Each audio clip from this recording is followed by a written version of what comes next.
The Brothers of Darkness by Pelarne Assi. As their name suggests, the Dark Brotherhood has a history shrouded in obfuscation. Their ways are secret to those who are not themselves brothers of the Order. Brothers is a generic term. Some of their deadliest assassins are female, but they are often called brothers as well. How they continue to exist in the shadow, but be easily found by those desperate enough to pay for their services, is not the least of the mysteries surrounding them.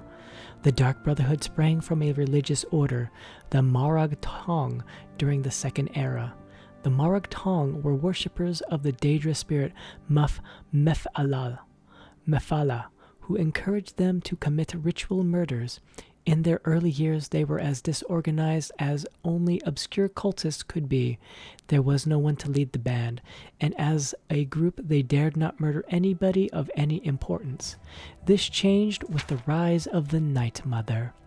All leaders of the Marag Tong, and then afterward the Dark Brotherhood, have been called the Night Mother. Whether the same woman, if it is even a woman, has commanded the Dark Brotherhood since the Second Era is unknown.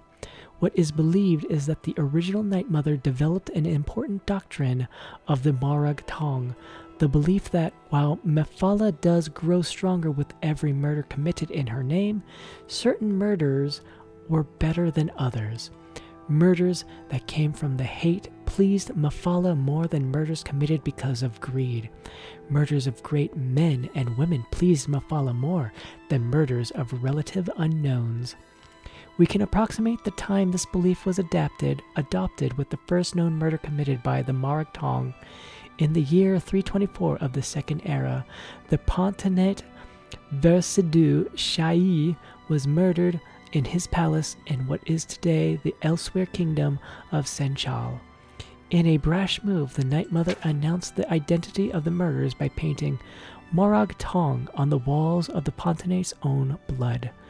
Previous to that, the Marag Tong existed in relative peace, more or less like a witch's coven, occasionally persecuted but usually ignored.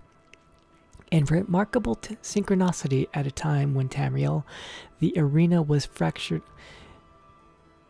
In a remarkable synchronicity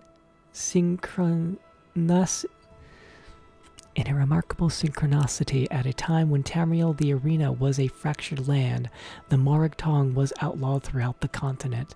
Every sovereign gave the cult's elimination his highest priority.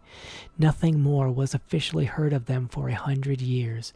It is more difficult to date the era when the Marag Tong reemerged as the Dark Brotherhood, especially as other guilds of assassins have sporadically appeared throughout the history of Tamriel. The first mention of the Dark Brotherhood that I have found is from the journals of the Blood Queen Arlamahara of Hegathe.